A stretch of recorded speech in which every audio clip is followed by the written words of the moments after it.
मैं नारद भक्ति दर्शन का प्रमाण आपको दिखा रहा हूं, जिसमें ईश्वर कह रहे हैं कि जैसे आप भीतर से हो, जब तक मुझे वैसे नहीं दिखोगे और जैसे दिख रहे हो वैसे आप हो नहीं, तब तक मैं भी एक पर्दा आपके सामने करके रखूंगा। जब तक आप अपने आप को पर्दे में रखोगे, मैं भी अपने आप को पर्दे में रखूंगा, क्योंकि छल कपट मुझे पसंद नहीं है। ये प्रमाण आप सबसे पहले देखिए, और ये शानदार प्रमाण आपके चक्षुओं को खोलेगा और आपको बताएगा कि जैसे आप हो ईश्वर के सामने, आप वैसे नहीं जाते हो।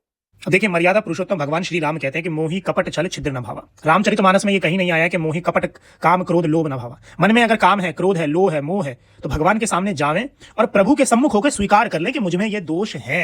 किंतु यह नहीं चल सकता कि मन में तो कुछ और चल रहा है, दिखा कुछ और रहे हो। भगवान के यहां कपट नहीं चलता है, ये लिखा हुआ है, देख लीजिए। भगवान कहते हैं जब एक पर्दा तुम डालते हो तो एक मैं भी डाल देता हूं।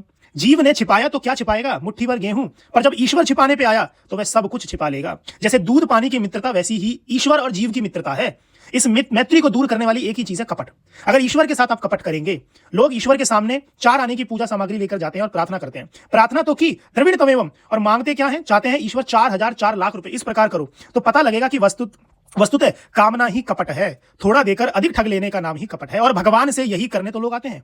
दुष्ट पुरुषों का स्वभाव यही है, उनके मन में एक बात है, कहते हैं दूसरी बात, कुछ करने तीसरा ही काम आते हैं। किंतु सत्पुरुषों के मन में जो होता है वही कहते हैं और वैसा ही आचरण करते हैं। ईश्वर के साथ भला मनुष्य कपट कैसे चले?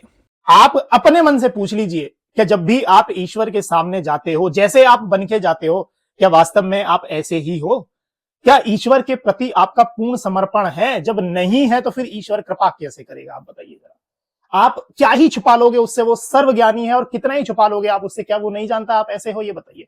जैसे आप हो वैसे ही चले जाइए, पूर्ण समर्पण कर दीजिए। द्रौपदी ने जब तक पूर्ण समर्पण नहीं किया तब तक श्री कृष्ण ने कृपा नहीं की। गोपियों ने जब तक पूर्ण समर्पण नहीं किया तब तक रास नहीं किया श्री कृष्ण ने। आप देख लीजिए, आप जब तक छल कपट माया का पर्दा लगाओगे, ईश्वर भी पर्दे में रहेगा। ईश्वर भी आपको देखेगा नहीं पूतना मां की तरह, और फिर आपके जीवन में संकट ही रहेंगे। आप कहोगे हम पूजा पाठ कर रहे हैं, समर्पण कितना है ईश्वर के प्रति। आप समर्पित जिस दिन हो जाओगे, जैसे आप हो वैसे हो जाओगे, तो भैरव की तरह मां दुर्गा भी आप पे कृपा करेंगे और फिर आपकी भी पूजा होने लगेगी। वो पूर्ण समर्पण का करिश्मा है।